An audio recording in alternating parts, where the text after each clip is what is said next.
Hola, ¿qué tal? Hoy hablaremos sobre un tema fundamental en la electrónica, los circuitos monoestables. Veremos cómo funcionan, sus aplicaciones y un ejemplo práctico para entender mejor su comportamiento.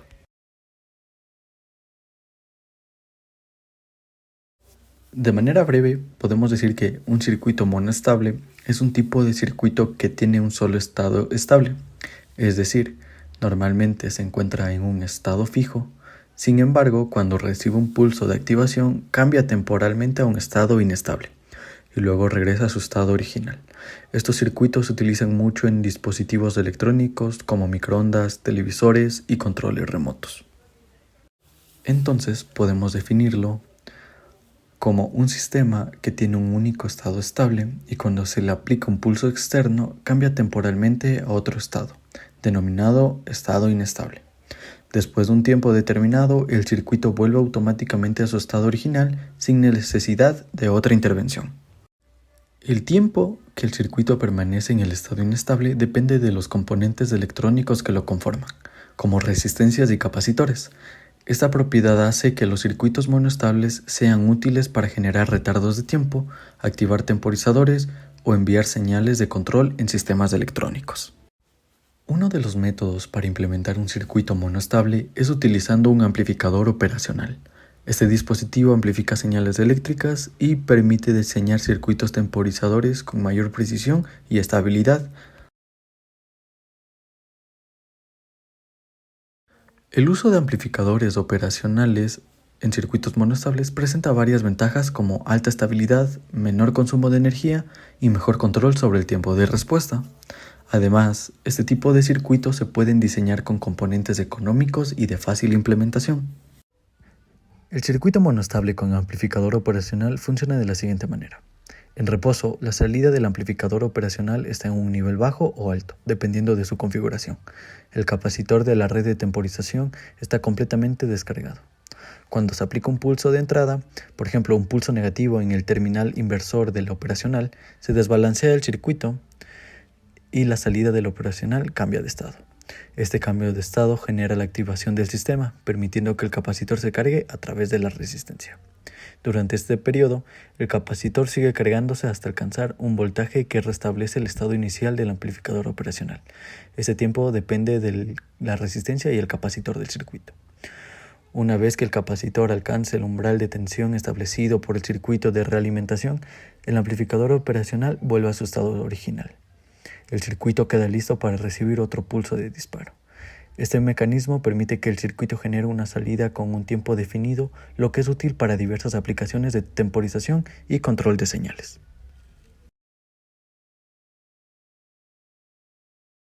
Para el diseño del circuito, se toma principalmente en cuenta el tiempo monostable, el cual es el tiempo en el que el circuito permanece en el estado inestable y está determinado por la combinación de la resistencia del capacitor en la red de temporización junto con las resistencias de ganancia, el cual se puede calcular mediante la fórmula que el tiempo en mono estable es igual a R por C por el logaritmo natural de R2 más R1 sobre R1, donde comúnmente R2 y R1 suelen ser iguales y se escoge un valor comercial de un capacitor para obtener una resistencia en kilo-ohmios. El tiempo de carga del capacitor se da cuando se inicia el pulso, donde el capacitor comienza a cargarse durante el tiempo inestable y una vez alcanzado un determinado voltaje, el circuito vuelve a su estado estable.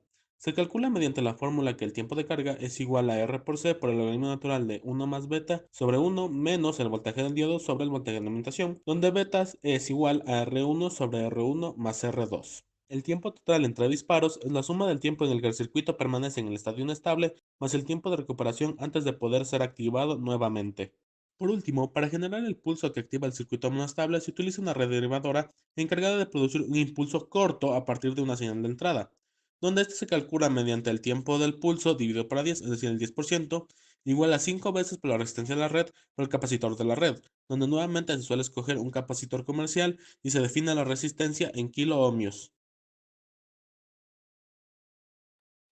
Los circuitos monoestables tienen muchas aplicaciones en electrónica, ya que permiten controlar el tiempo de duración de una señal. Algunos ejemplos incluyen el microondas, donde se utilizan en temporizadores y sistemas de control interno como el tiempo de encendido y apagado de ciertas funciones, los televisores, donde se emplean en sistemas de sincronización y control de imagen, y los controles remotos, donde ayudan a generar señales de activación en sistemas de comunicación inalámbrica. Gracias a su versatilidad, los circuitos monoestables siguen siendo una pieza clave del diseño de dispositivos electrónicos modernos. Para entender mejor cómo funciona un circuito monostable, vamos a ver un ejemplo con los siguientes valores. Con un tiempo monostable de 0.1 segundos, resistencias R1 y R2 de 10 kiloohmios, una capacitancia de 10 microfaradios y como parte de la red derivadora un capacitor de red de 0.1 microfaradios. Con estos valores, el circuito permanecerá en un estado inestable durante 0.1 segundos antes de volver a su estado normal. A continuación, en la simulación observaremos el funcionamiento de un circuito monostable basado en un amplificador operacional LM741. Cuando se presiona el switch S1, el capacitor C1 dejará de recibir voltaje y este comienza a descargarse por la resistencia R4. Esto genera un pulso negativo en la entrada del amplificador operacional y provoca que la salida cambie de 5 voltios a menos 5 voltios. Se espera que después de transcurrir el tiempo monostable, la salida regrese a un estado inicial, que era 5 voltios. Ahora en la simulación vemos en el osciloscopio el canal amarillo. Este muestra la tensión de la resistencia de disparo y en el canal azul se representa la señal de salida. En estado estable la salida del circuito está en 5 voltios y solo cambia cuando se activa el disparo mediante el interruptor S1. Mediante los cursores podemos verificar un tiempo monostable bastante aproximado al calculado.